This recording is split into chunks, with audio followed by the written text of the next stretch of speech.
Olá a todos vocês, que a graça e a paz do nosso Senhor e Salvador Jesus Cristo permaneça com todos de um modo muito especial. Shabbat Shalom. Hoje estamos nos aproximando já do sábado do Senhor, iniciando no pôr do sol da sexta-feira, o que vai adentrar a noite, amanhã de sábado e até o pôr do sol do sábado, seguindo a prescrição bíblica.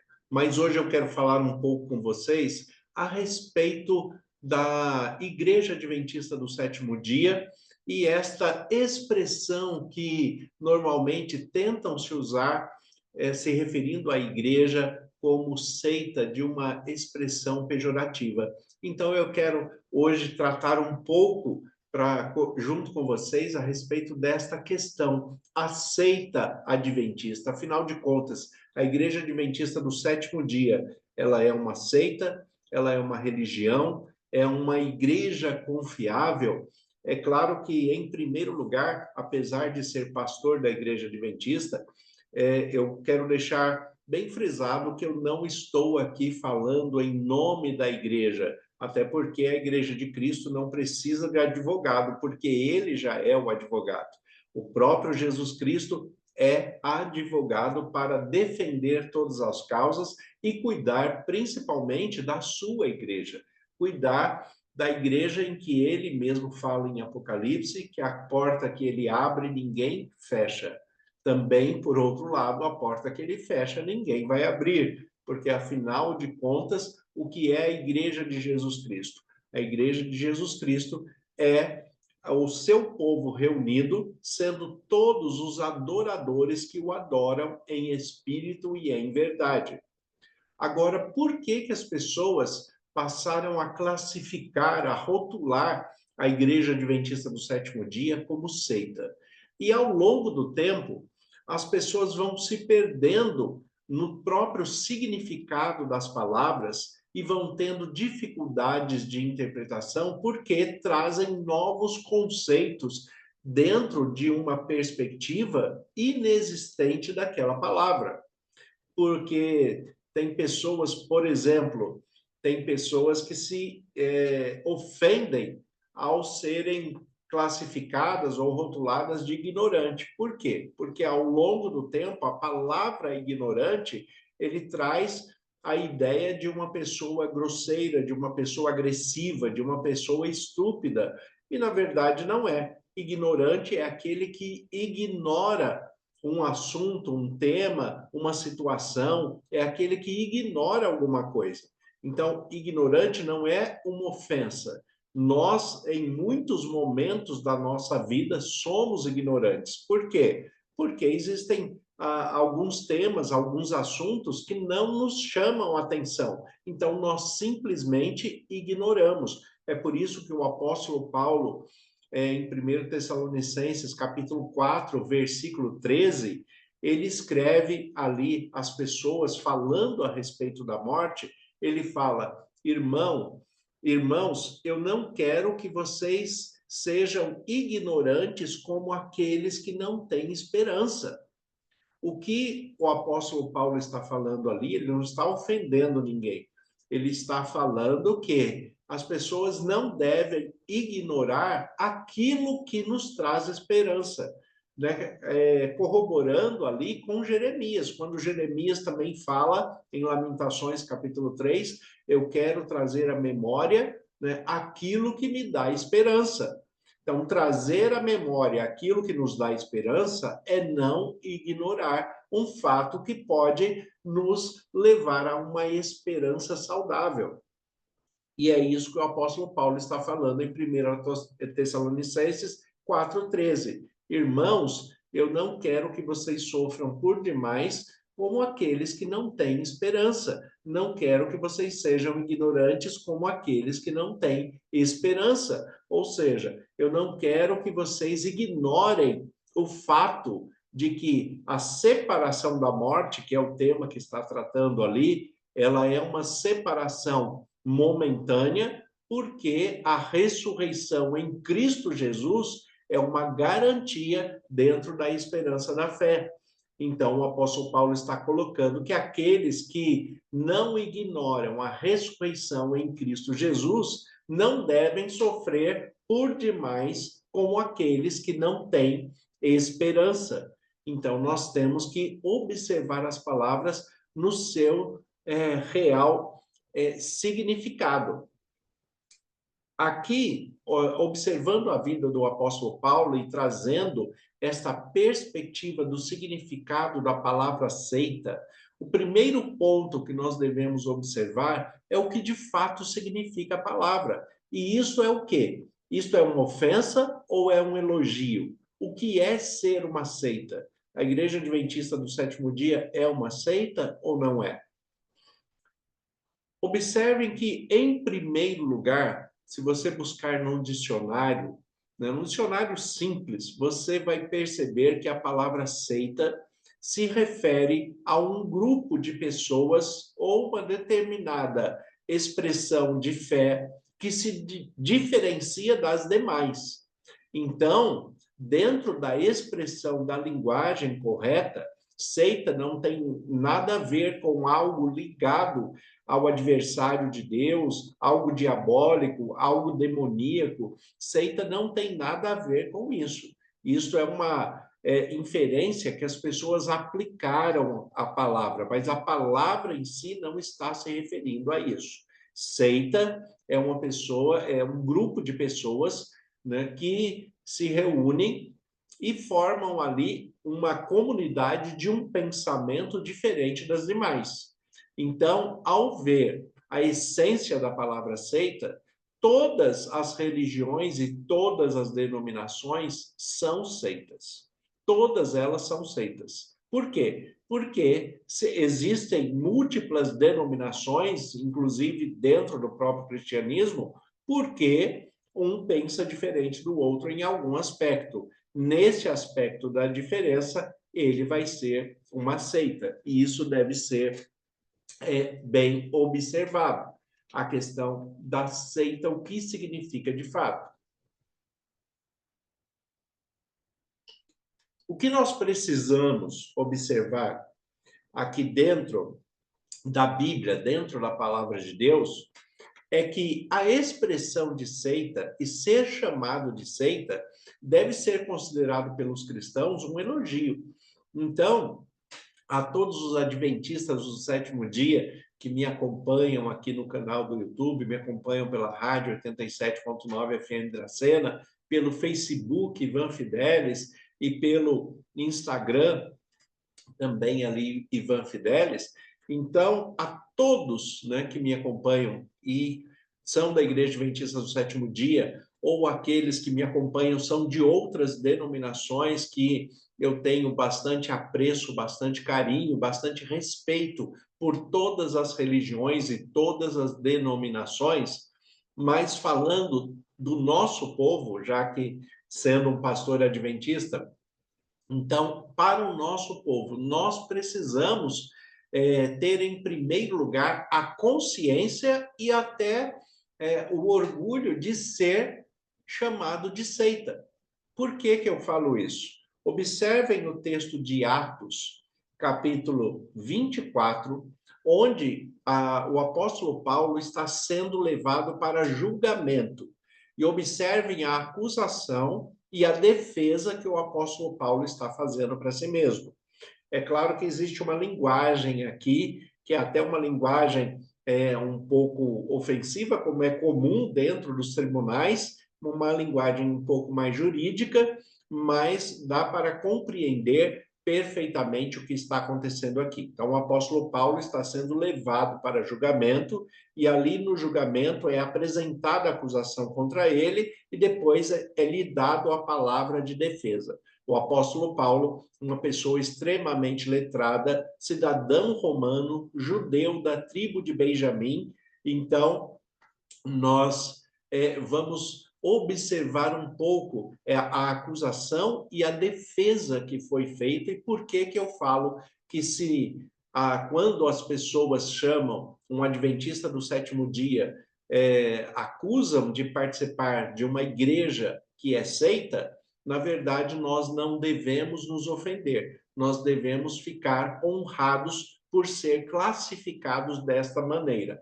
Se alguém me falar que eu participo de uma seita, eu vou confirmar e vou explicar para essa pessoa o que é uma seita e vou falar que eu tenho muito orgulho de participar desta seita adventista do sétimo dia.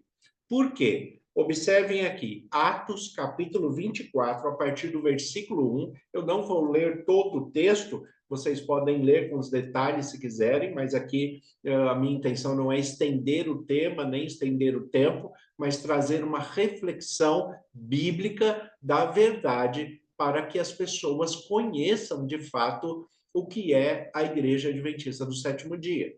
Então, aqui, Atos, capítulo 24, a partir do versículo 1, o texto diz assim: 5 dias depois, desceu o sumo sacerdote Ananias com alguns anciãos e com um certo orador chamado Tértulo, os quais apresentaram ao governador Líbelo contra Paulo. Sendo este chamado, passou Tértulo a acusá-lo, dizendo: Excelentíssimo Félix, tendo nós, por teu intermédio, gozado de paz perene, e também por teu providente cuidado, se terem feito notáveis reformas em benefício deste povo, sempre e por toda parte, isto reconhecemos com toda a gratidão. Entretanto, para não te deter por longo tempo, rogo-te que, de conformidade com a tua clemência, nos atenda por um pouco. Porque, tendo nós verificado que este homem, Paulo, é uma peste e promove sedições entre os judeus, esparso por todo o mundo, sendo também o principal agitador da seita dos nazarenos.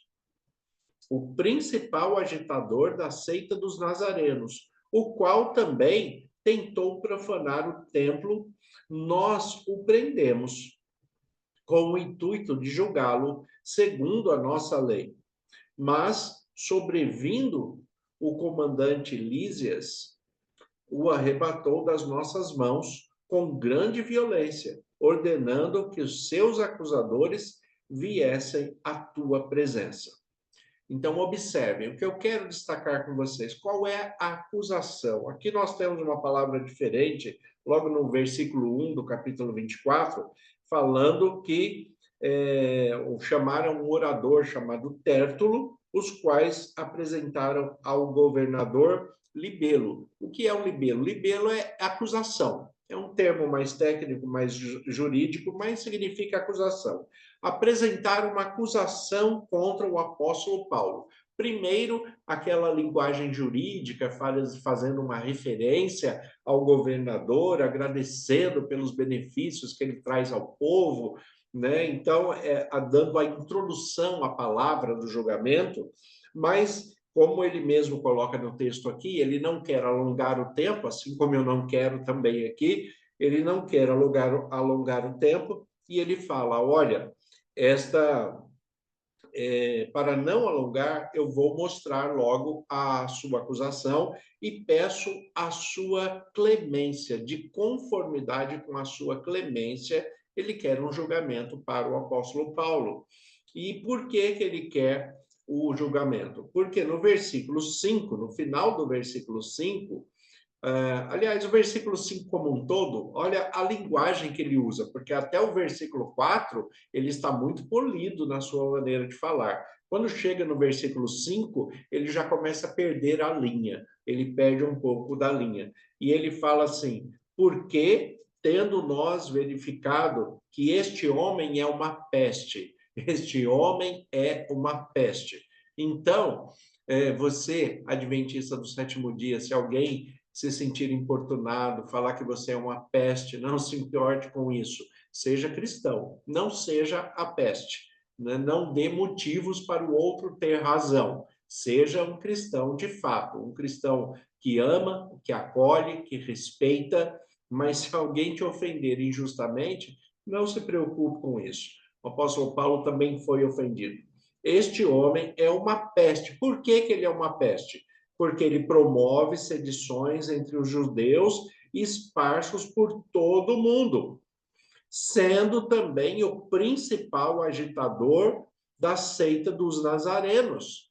Então, observe que os discípulos de Jesus, e Paulo, como apóstolo posterior de Jesus, mas os discípulos e todos os conversos de Jesus, que naquele momento constituíram a igreja de Cristo, a que nós chamamos na teologia de igreja primitiva, o povo de Deus reunidos em nome de Jesus Cristo, formando a igreja de Cristo, eles eram chamados de seita, a seita dos nazarenos.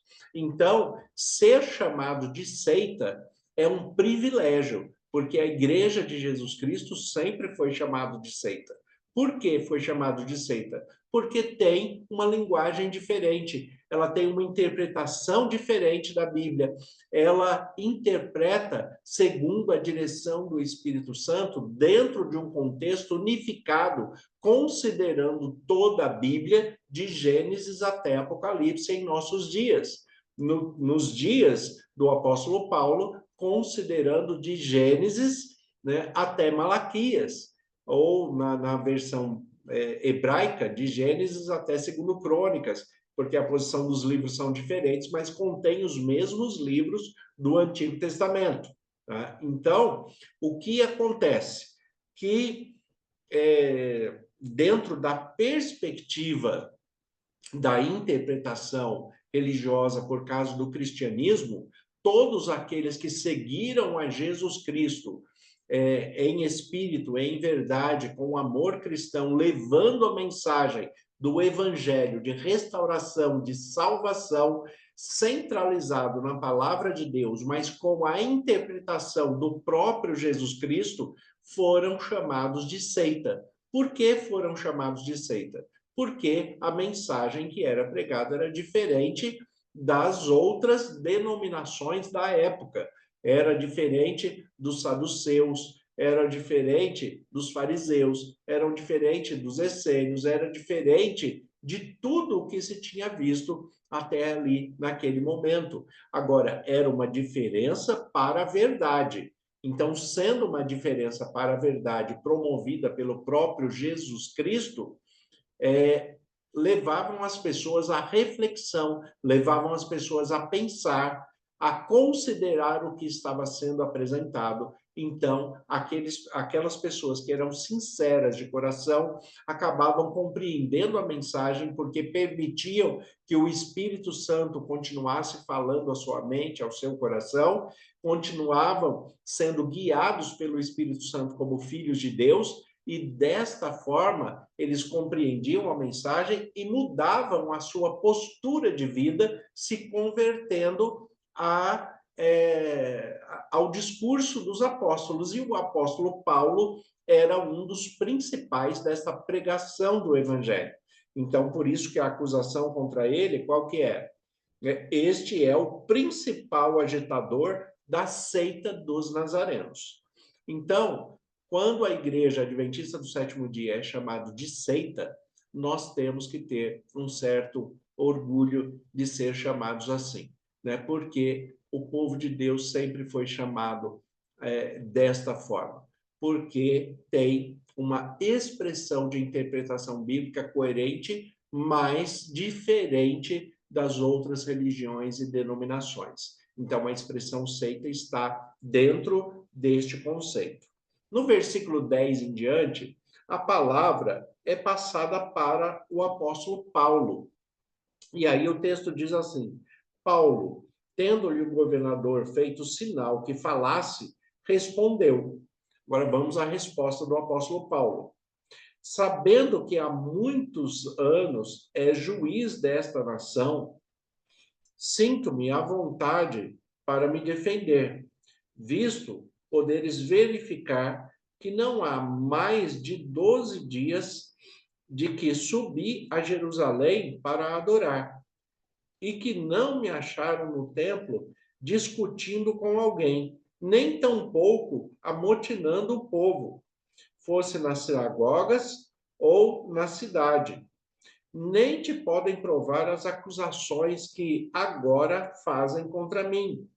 Porém, confesso que, segundo o caminho que chamam de seita, assim eu sirvo ao Deus de nossos pais, acreditando em todas as coisas que estejam de acordo com a lei, que é a palavra de Deus, nos escritos dos profetas. Então, observe, por que que os seguidores de Jesus Cristo, que formam a Igreja de Jesus Cristo, eram chamados de seita, a seita do caminho, né? A seita dos nazarenos era conhecido como a seita do caminho, como diz o texto aqui no versículo 14. Por quê? Porque ele falava, olha, é diante desta seita, é diante deste grupo que vocês estão chamando de seita, é que eu sirvo ao Deus verdadeiro. Por quê? Porque eles estão de acordo com a lei. A expressão lei na Bíblia significa a palavra de Deus, né? A Bíblia que eles tinham na época, que era o Antigo Testamento. O Novo Testamento estava sendo escrito ainda, né? Não estava sendo escrito até naquele momento, foram escritos posteriormente. Agora, quando ele coloca aqui, estejam de acordo com a lei, estejam de acordo com a Bíblia. De que maneira? Nos escritos dos profetas. Por que que ele separa esses termos falando da lei e dos profetas? Esse termo ele é separado porque a lei se refere ao Pentateuco, aos 5 primeiros livros da Bíblia, como lei de Deus perpétua e permanente para todo o povo de Deus por toda a eternidade, as leis que foram transmitidas a Deus por Moisés. As leis são de Deus, não são de Moisés, né? Então, as leis transmitidas por Moisés, né? As leis de Deus transmitidas por Moisés, inclusive, né, entre eles, os 10 mandamentos. A questão é dos 5 primeiros livros da Bíblia, nós temos o Pentateuco, que é chamado de lei. O restante da Bíblia é chamado de profetas, porque foram escritos por profetas. Então, a Bíblia era conhecida como a lei e os profetas, né? A lei e os profetas. Então, o que nós temos aqui no versículo 14, capítulo Atos 24, 14? Porém, confesso que, segundo o caminho a quem chamam seita, assim sirvo ao Deus de nossos pais, acreditando em todas as coisas que estejam de acordo com a lei, né, os 5 primeiros livros, e nos escritos dos profetas, né, que é o restante do Antigo Testamento.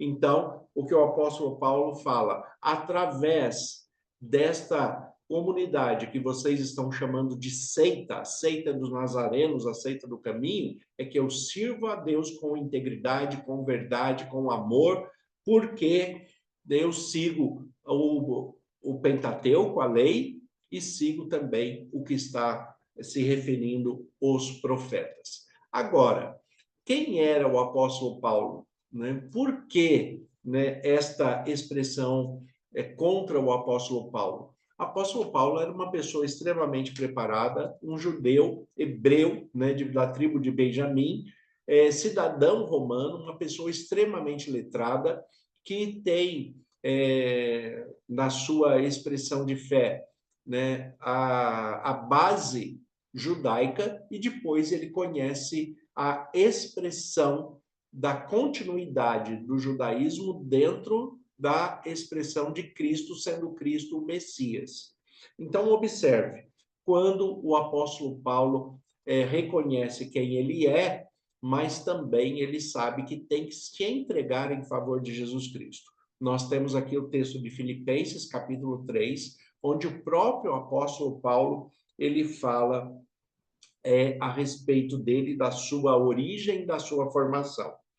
Então, Filipenses capítulo 3, versículo 4, ele fala assim: bem que eu poderia confiar também na carne. Se qualquer outra pessoa pensa que pode confiar na carne, eu ainda mais.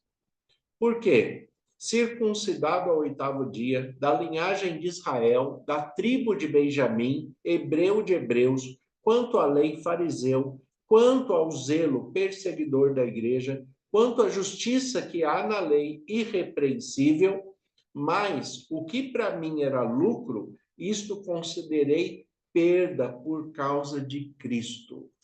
O apóstolo Paulo fala: olha, eu sei quem eu sou, eu sei a minha origem, eu sei o que eu alcancei, o que eu conquistei, mas hoje o que me interessa é Cristo, porque eu conheci a Cristo, eu sou cristão. E é isto que, como adventistas do sétimo dia, chamados de seita, nós somos cristãos.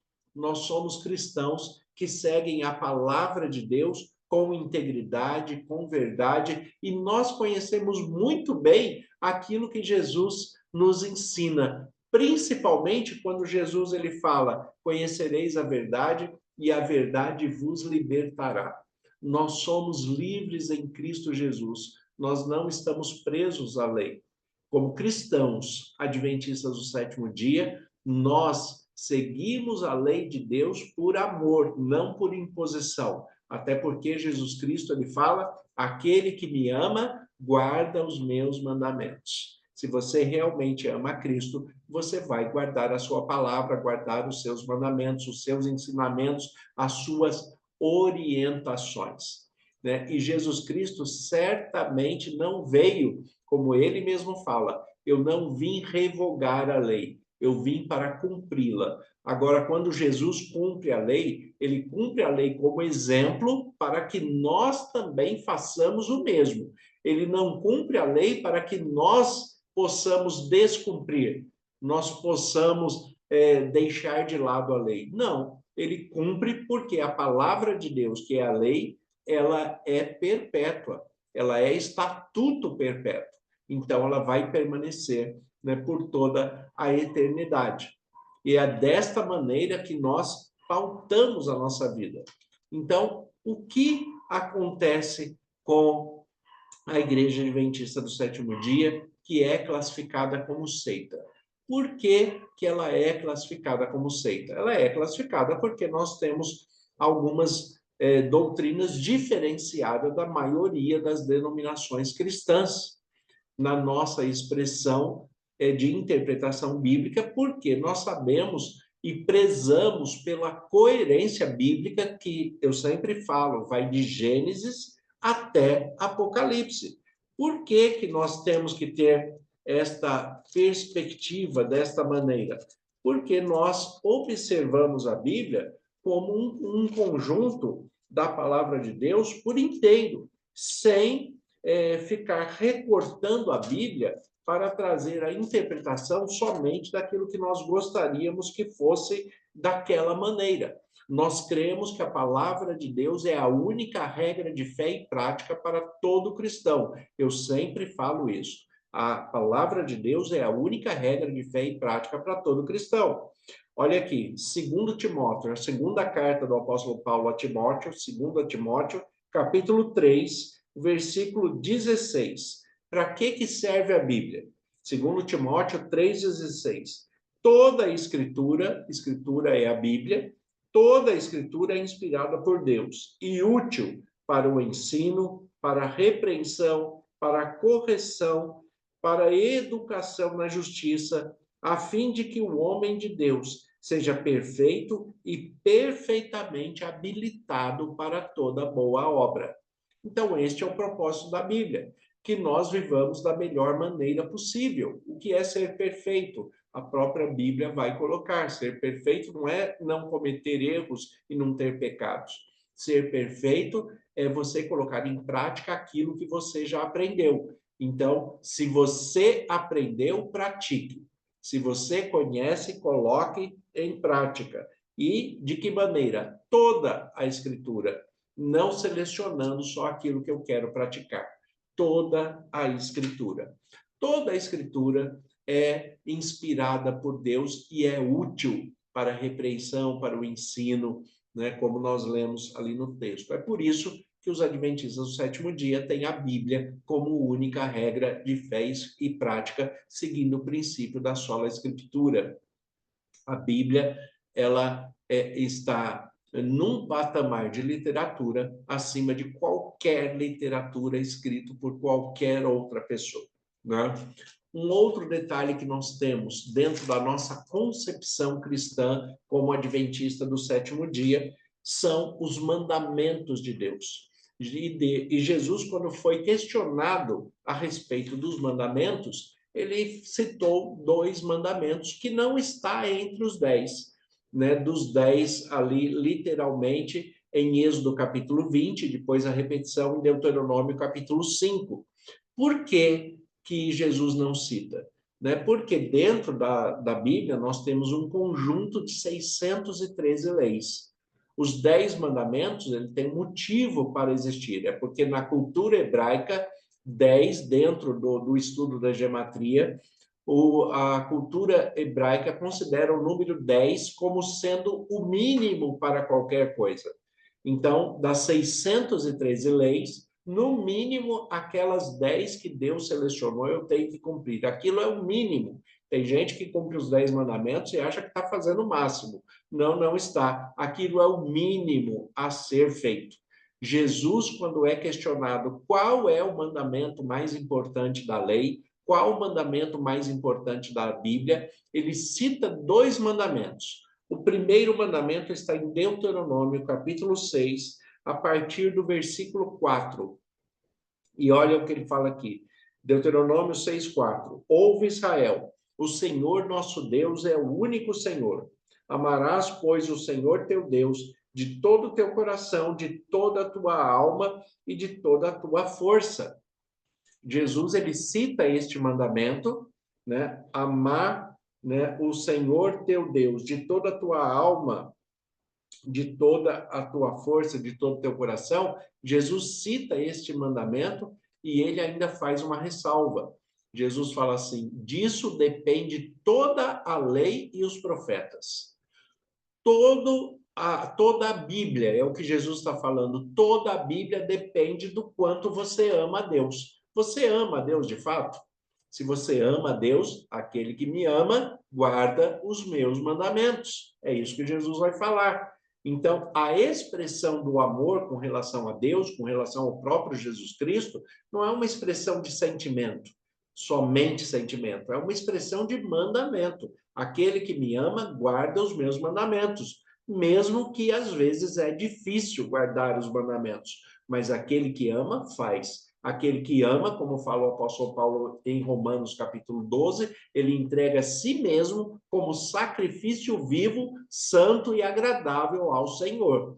Então, aquele que ama a Deus sobre todas as coisas, vai guardar a sua palavra. E é por isso que Jesus faz esse comentário a respeito da lei. Disto depende toda a Bíblia, disto depende a lei e os profetas. Então, o primeiro mandamento que Jesus cita é esse. Qual o mandamento mais importante? Amar a Deus sobre todas as coisas. E aí Jesus acrescenta a resposta um segundo mandamento que ele nem foi questionado a respeito disso, mas ele quer fazer esse acréscimo porque é importante. E o segundo mandamento também não está entre os 10. O segundo mandamento, ele está em Levítico, capítulo 19, o versículo 18. Levítico, capítulo 19, versículo 18. Falando o quê? Não te vingarás, nem guardarás ira contra os filhos do teu povo, mas amará o teu próximo como a ti mesmo. Eu sou o Senhor.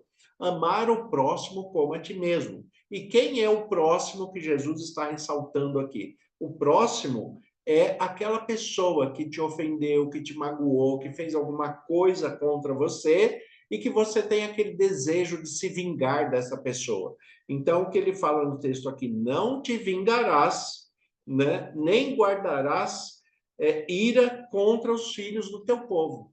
Esta pessoa é da sua mesma fé, da sua mesma igreja, ela convive com você. Não guarde mágoa, não guarde ira, né? Não guarde nada contra a pessoa, nem se ela for de outra denominação, de outra religião, se ela for de fora. Mas, principalmente, sendo do seu próprio povo, não te vingues, né? Não faça vingança, e nem guarde ira, rancor, mágoas dessa pessoa, né? Ao contrário, ame ao próximo como a si mesmo. Ame a esta pessoa como a si mesmo. Ame o seu próximo, né? Promova o perdão, a reconciliação, estenda a mão, né? E dentro desta perspectiva, nós temos as nossas limitações humanas. Sabemos que dentro da perspectiva do perdão, o perdão é principalmente um peso que eu tiro de mim, mas nas nossas limitações humanas, uma pessoa que foi perdoada,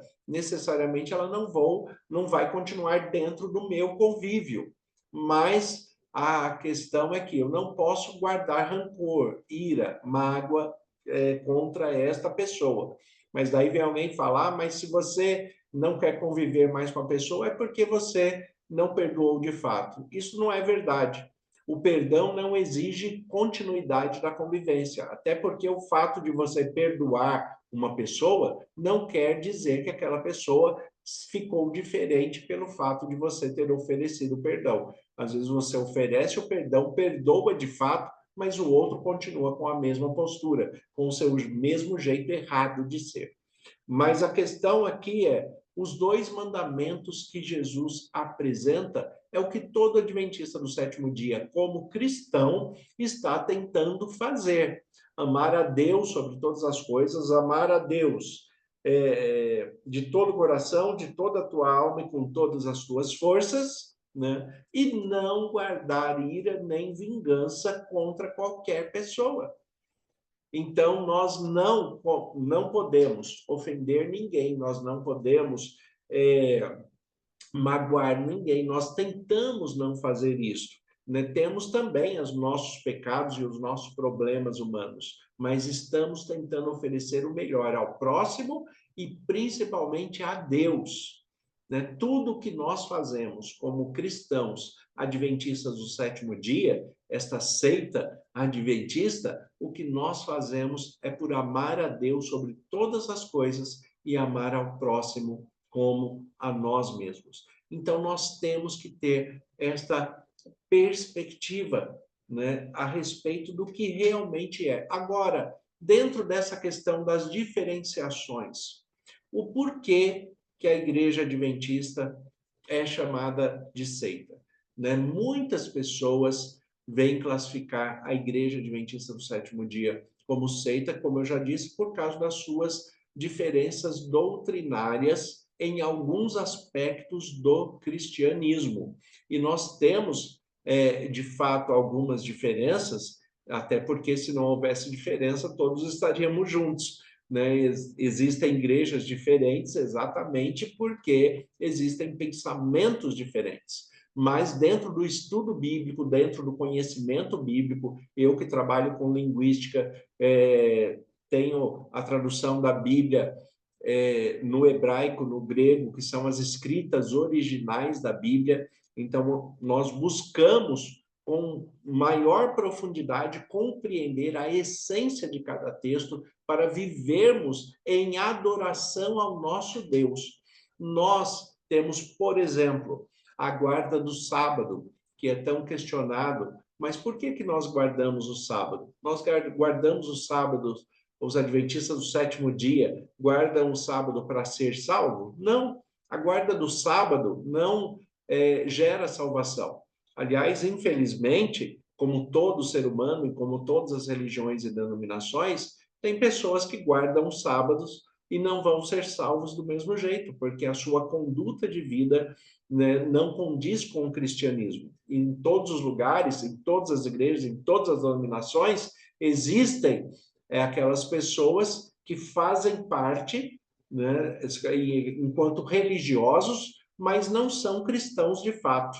O apóstolo João fala dessas pessoas falando, estão no nosso meio, mas não são dos nossos. Mas por que estão no nosso meio? Porque Jesus fala que o joio tem que conviver com o trigo e o trigo tem que conviver com o joio, na expectativa de, em algum momento, ele compreender a mensagem da verdade e permitir que o Espírito Santo transforme a sua mente e o seu coração. Aí ele será um cristão. Enquanto isso, ele é apenas um religioso ligado àquela denominação. Se for ligado à Igreja Adventista do Sétimo Dia, vai ser um adventista do sétimo dia. Mas não é porque ele é um adventista do sétimo dia que ele é um cristão. A gente tem que diferenciar essas coisas. Graças a Deus, né, de tudo que nós vemos, dos nossos irmãos e irmãs, e eu dou graças a Deus, dou glória a Deus por causa disso. Tudo que nós vemos da grande maioria dos nossos irmãos e irmãs adventistas do sétimo dia é que são cristãos de fato, buscando integridade com Deus, compromisso com Deus, sinceridade, amor, a expressão da verdade e uma postura de vida cristã íntegra e digna. Agora, existem pessoas no nosso meio que são membros da igreja e que não seguem a palavra de Deus e o cristianismo como deveria ser seguido? Existe, é claro. A Bíblia fala que em todo lugar, numa grande casa, existem vasos de ouro e existem de barro também. Um para a honra e outro para a desonra. Mas a igreja é um lugar de tratamento, onde Deus está tratando das pessoas, oferecendo o perdão, a reconciliação e a transformação. Então, o que acontece? Existem, né, pessoas que são adventistas do sétimo dia, mas não são cristãos, assim como existem católicos que não são cristãos, batistas que não são cristãos, presbiterianos que não são cristãos, metodistas, assembleianos e qualquer denominação que você queira colocar, porque isso está em todos os lugares, né? Mas os adventistas do sétimo dia, que são cristãos, eles têm em mente, em primeiro lugar, amar a Deus sobre todas as coisas e amar o próximo como a si mesmo. E eu agradeço a Deus porque a grande maioria do nosso povo adventista do sétimo dia é cristão e é desta forma, né? Então, dentro desta expressão de compreender que buscar maior integridade dentro da palavra de Deus agrada a Deus, é que os adventistas do sétimo dia guardam o sábado, porque o sábado foi feito para a humanidade, ele não foi feito para os judeus. E nós guardamos o sábado porque Deus pede para guardar o sétimo dia. Deus não pede para guardar o sábado porque ele se chama sábado ou porque a palavra sábado tem uma semelhança com o Shabat. A palavra Shabat em hebraico não quer dizer sábado. Shabat em hebraico quer dizer descanso. Nós guardamos o sábado porque o sábado é o sétimo dia e o mandamento do Senhor é que nós guardemos o sétimo dia. E no nosso idioma, o sétimo dia se chama sábado, que é parecido com Shabat, mas Shabat quer dizer descanso, né? Agora, é para guardar o sábado? Observe aqui Isaías capítulo 56, o que diz. Isaías capítulo 56, versículo 2. Bem-aventurado o homem que faz isso e o filho do homem que nisso se firma, que se guarda de profanar o sábado e guarda a sua mão de cometer algum mal. Não fale o estrangeiro, se houver chegado ao Senhor, dizendo: o Senhor me separará do seu povo. Nem tampouco diga o eunuco: eis que sou uma árvore seca. Porque assim diz o Senhor: a todos os que guardam os meus sábados e escolhem aquilo que me agrada e abraçam a minha aliança, darei na minha casa e dentro dos meus muros um memorial e um nome melhor do que filhos e filhas. Um nome eterno darei a cada um deles que nunca se apagará.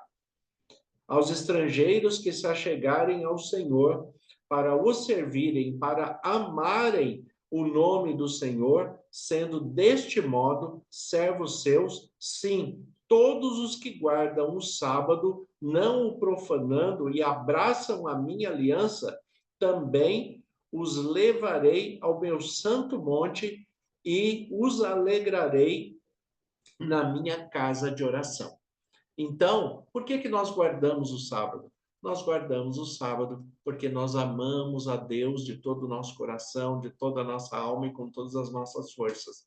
Nós queremos ter integridade com Deus. É por isso que nós guardamos o sábado. E por guardar o sábado, por amor a Deus, né, muitas pessoas acabam querendo, de maneira pejorativa, classificar a Igreja Adventista do Sétimo Dia como seita.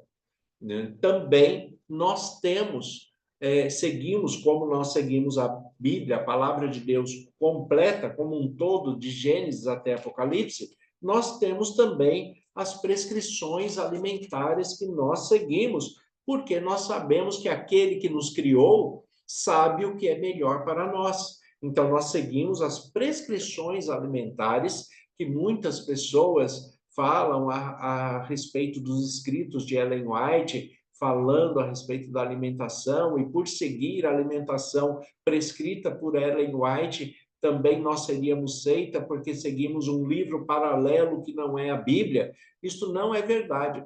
A Bíblia é a única regra de fé e prática. Nós seguimos nós gostamos dos escritos de Ellen White, que recebeu um dom profético, mas a Bíblia está acima de todas as coisas e tudo que Ellen White escreve tem que estar em conformidade e em coerência com a Bíblia, assim como qualquer outro escrito de qualquer outro autor. Agora, nós seguimos um regime alimentar não é por causa de Ellen White ou porque ela escreveu a respeito do regime alimentar. Não, nosso regime alimentar como adventista do sétimo dia é por causa da Bíblia, pelo que Deus deixou prescrito em Levítico capítulo 11 e em outras partes da Bíblia. Mas Levítico capítulo 11 é o texto direto e mais forte falando a respeito desta questão. E o texto, vocês podem ler o texto e ele vai falar a respeito da carne de porco, do peixe de couro, dos frutos do mar, e ele vai trazendo essas proibições da gente comer. Como, por exemplo, aqui, ó, Levítico 11, o versículo 9, por exemplo. De todos os animais que há nas águas, comereis o seguinte: todo o que tem barbatana e escama, e nos mares e nos rios, estes comereis. Então, o que eu posso comer de peixe? O que tem barbatana e escama. Não tem escama? É peixe de couro? Não como. Por que eu não como? Por causa de Ellen White? Não, eu não como porque Deus falou para eu não comer. Deus falou para eu comer só o que tem escama e barbatana, e é só isso que eu vou comer. Por quê? Porque é uma questão de saúde, não é uma questão de que se eu comer um peixe de couro eu vou perder a salvação. É claro que não é nada disso. A questão é que Deus quer que eu viva, mas com qualidade de vida. São leis que me trazem qualidade de vida.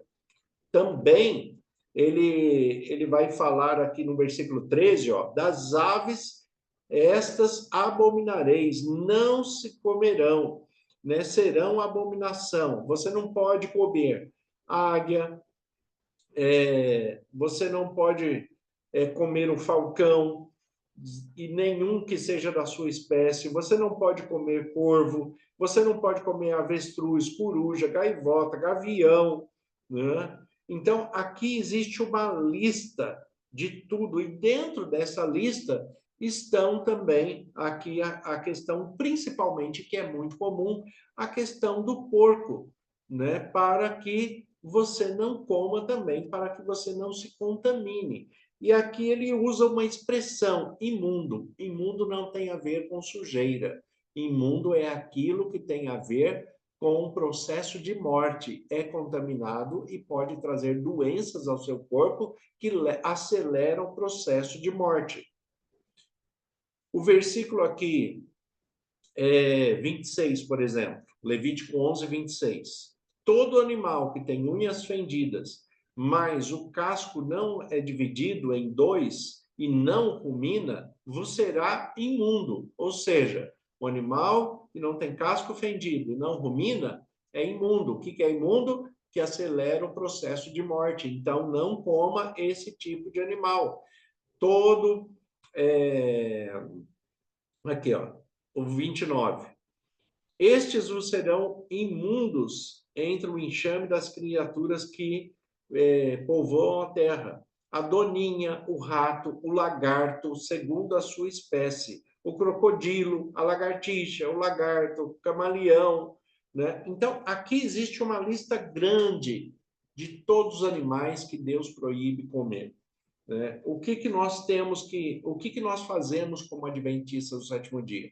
Nós simplesmente colocamos em prática por amor a Deus. Somos uma seita que amamos a Deus sobre todas as coisas, amamos o próximo como a nós mesmos, e é por isso que dentro da prescrição alimentar, aqueles que têm um comércio, como lanchonetes, restaurantes, por exemplo, além de ele não comer, ele também não vende. Por que ele não vende?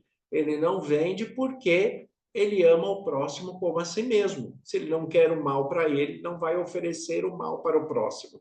Então, nós não vendemos produtos ilícitos, nós não vendemos bebidas alcoólicas, nós não vendemos, né, nenhum tipo de animal que seja proibido dentro da nossa prescrição alimentar e proibido por Deus dentro da nossa prescrição alimentar.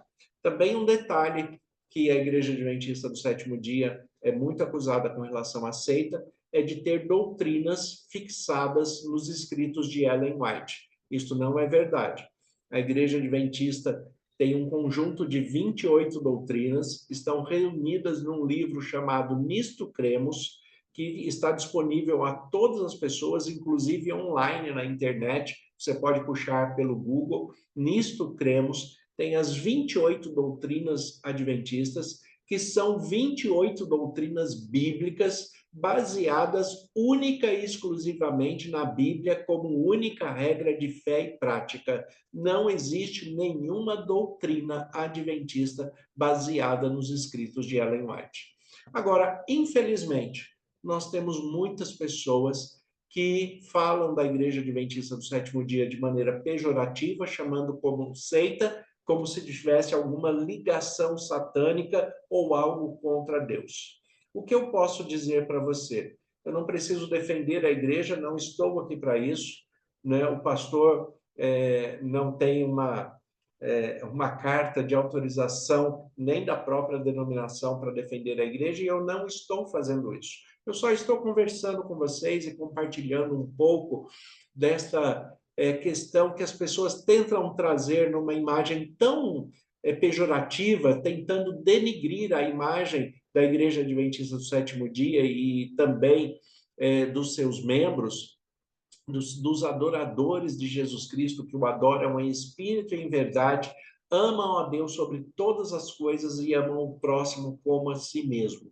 Nós, como adventistas do sétimo dia, respeitamos todas as religiões e todas as denominações, temos a Bíblia como única regra de fé e prática, e o que nós podemos fazer, né, para que você conheça de fato um pouco mais é convidar você para participar de um culto nosso. Participe conosco. Veja como que é a igreja, visite a igreja, procure uma igreja próxima de você. Nós temos os cultos que todos os sábados, às 9 horas da manhã, das 9 até às 10h15, 10h20, nós temos ali o estudo bíblico mais aprofundado, que é a escola sabatina, e tem esse nome porque é uma escola bíblica que acontece aos sábados. Então, a escola sabatina. Então, quem quer estudar a Bíblia mais aprofundadamente, vai neste horário, né? E o culto regular, que começa às 10h30, no sábado de manhã, às 10h30, e vai até 11h30, 15 para meio-dia, é o horário regular da igreja. Então, visite uma igreja adventista do sétimo dia. Com relação aos escritos de Ellen White, tire o preconceito e pare de dar ouvidos para aquelas pessoas que falam e nunca leram nenhum dos seus livros, né? Leia os livros e você vai perceber que os livros são muito bons, têm bom conteúdo, boas orientações, estão sempre firmados na Bíblia. Então, nós temos livros como Caminho a Cristo, O Desejados de Todas as Nações, Patriarcas e Profetas, conselhos, né, sobre saúde, conselhos sobre regime alimentar, o lar adventista, que na verdade, apesar do livro ter esse nome, a expressão é o lar cristão, educação de filhos. Então, ao invés de dar ouvidos ao que os outros estão falando, leia o livro e tire as suas próprias conclusões. Deixe o Espírito Santo falar com você.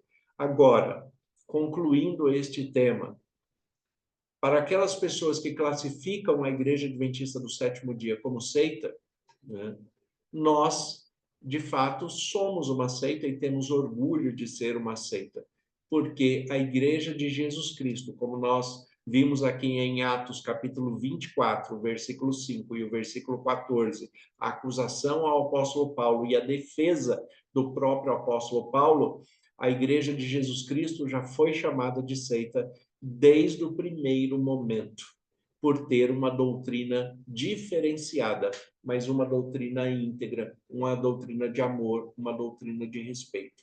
Observe o alcance da Igreja Adventista do Sétimo Dia, a postura de um cristão adventista do sétimo dia, aquele que é cristão de fato, de um cristão adventista do sétimo dia. Observe o seu comportamento dentro da família, observe a sua expressão com o vínculo de aliança com Deus, o seu compromisso com o reino de Deus, e você vai ver que um adventista do sétimo dia, que participa da igreja adventista do sétimo dia, a única coisa que ele faz é amar a Deus sobre todas as coisas e o próximo como a si mesmo. É isso que nós fazemos dentro da expressão bíblica. Então, eu gostaria muito que você conhecesse. Eu sou o pastor Ivan Fidelis, pastor aqui do distrito de Dracena, porque os pastores adventistas não são pastor de uma igreja só. Nós temos um conjunto de igreja que nós chamamos de distrito. Então, no distrito de Dracena, aqui interior de São Paulo, eu pastoreio 8 igrejas, que vai num território da cidade de Pacaembu até a cidade de Panorama. Então, aqui em Dracena, onde eu moro, nós temos a igreja central e temos a igreja do Jardim Brasilândia. E em torno também nós temos a igreja de Panorama, a igreja em Pauliceia, a igreja em Ouro Verde, em Junquerópolis, a igreja em Pacaembu e a igreja em Santa Mercedes. Então, são 8 igrejas que eu cuido aqui no distrito de Dracena. São 8 igrejas com irmãos que são uma bênção na minha vida, são uma bênção para o reino de Deus, tendo a sua grande maioria como cristãos de fato guiados pelo Espírito Santo. Fazem parte do reino de Deus com integridade e com fidelidade. A irmã Jo, que normalmente faz a programação da rádio comigo, muitos de vocês conhecem por causa das gravações, né? Uma pessoa íntegra, uma pessoa fiel, assim como muitos, né? Representando muitos da Igreja Adventista do Sétimo Dia. Então, o convite que eu faço para você é: visite uma igreja. Visite uma igreja. E para os irmãos e irmãs que se ofendem quando são chamados de seita, parem de se ofender, né? E se alguém falar para você que você participa de uma seita, né, sinta-se orgulhoso por participar desta seita, porque a Igreja de Jesus Cristo sempre foi chamada dessa maneira. Mas explique para a pessoa que ele está chamando de seita, porque, primeiro, porque ele não tem muito conhecimento nem do que significa a palavra. Seita é aquele que tem uma doutrina diferenciada, uma expressão diferenciada da palavra de Deus. Mas a expressão diferenciada da doutrina bíblica pregada pela Igreja Adventista do Sétimo Dia, ela é uma expressão correta, uma expressão do amor de Deus, dos cuidados de Deus, uma expressão do amor de Deus para conosco e do amor de cada um de nós para com Deus. É isso que nós estamos buscando, servir ao Senhor e amá-lo de todo o nosso coração, de toda a nossa alma e com todas as nossas forças, e amar a você, que é o nosso próximo, como a nós mesmos. Então, que Deus abençoe muito a sua vida. Conheça uma igreja adventista do sétimo dia. Se você tem alguma dúvida, se você tem alguma dificuldade, né, procure o pastor dessa igreja, procure os anciãos, os membros da igreja, que eles podem esclarecer todas as suas dúvidas, porque estão perfeitamente aptos para isso. Deus abençoe vocês de um modo muito especial, né? Que vocês continuem buscando a Deus com integridade, com verdade, e que sejam extremamente abençoados pelo poder de Deus e pela direção do Espírito Santo. Senhor, nosso Deus e Pai, nós te agradecemos pela tua palavra que é viva e eficaz. Em nome de Jesus, eu peço que o Senhor abençoe de um modo muito especial todos aqueles que participaram neste momento, todos aqueles que pararam para ouvir um pouco acerca da igreja que o Senhor Jesus Cristo instituiu aqui na terra. Que o Senhor esteja abençoando a todos os irmãos e irmãs, seja de qual for a sua expressão de fé, o seu vínculo denominacional, que todos sejam cuidados e amparados pelo poder do Senhor em Cristo Jesus na direção do Espírito Santo. Pai, que o Senhor conceda sabedoria, discernimento e a paz que excede todo o entendimento. Que eles estejam sensíveis à tua voz. Nós te agradecemos, Deus, por todas as bênçãos recebidas e oramos em nome de Jesus. Amém. Deus abençoe a todos. Tenham um excelente sábado, uma excelente semana, em nome de Jesus e Shabbat Shalom. Como nós fazemos a bênção na expressão hebraica que eu gosto de fazer, a expressão hebraica que está em Números, capítulo 6, do versículos 24 a 26, a expressão deste texto é onde Deus pede para nós abençoarmos a todo o seu povo. E o texto diz assim em hebraico: Ivarechka Adonai veish mereká, Yaer Adonai panai veleká vihuneká, Viassá Adonai panai veleká, Viassem leká shalom. Que o Senhor te abençoe e te guarde. Que o Senhor faça resplandecer o seu rosto sobre ti e tenha misericórdia de ti. Que o Senhor sobre ti levante o seu rosto e te dê a paz. Deus abençoe a todos. É uma excelente semana. Shabbat Shalom.